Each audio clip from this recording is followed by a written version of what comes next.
I went to a coffee tour aquí en Puerto Rico in Adjuntas, run by my really good friend Tal, and I learned so much information about Puerto Rican coffee, about coffee farms here on the island, and I wanted to share some information about coffee, about farming, about how we can support local farms here on the island. So, without further ado, here's some information about the difference between coffee that is pure to the island and coffee that maybe is mixed with imported coffee from other places. So that machine is the one I was telling you about, the one that takes the cascara off. What comes out of here will be the cascara, and then we take the cascara, we put it over there, it turns into compost. That by itself is too acidic to plant directly into, so we'll mix that with some other material by the greenhouse because it's really nutritious stuff. But before we use it as compost, it's actually very flammable once it's dry. So we used to use it as a fuel source for that dehydrator. But at that point, we were relying on cascara from other farms.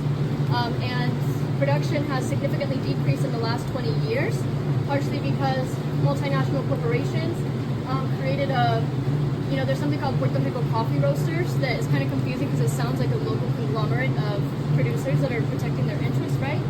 But what it actually is, it's Coca-Cola and Nestle that are buying local brands because a lot of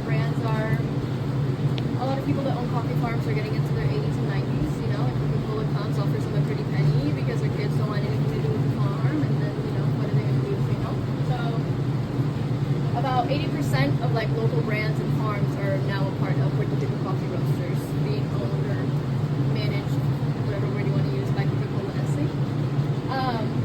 And since that happened, something that they do to reduce the cost of production, because Puerto Rico it's really expensive to produce coffee here compared to the rest of the world. Like if someone in Mexico or the Dominican Republic is getting paid like a few dollars a day, we pay at least like $10 an hour. So the price of our coffee is just like exponentially more expensive than coffee from Mexico. So what Puerto Rico coffee roasters will do is they will take like 2 to 5% of coffee from here, and then they'll mix it with 90+% of coffee that they'll buy green coffee. Green coffee is not coffee that is on the trees, but that's just the term used for dehydrated coffee.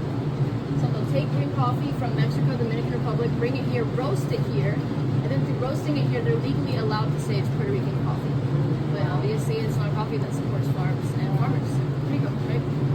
So that's an explanation of we used to get way more cascara because there used to be way more people processing their coffee and giving us their cascara.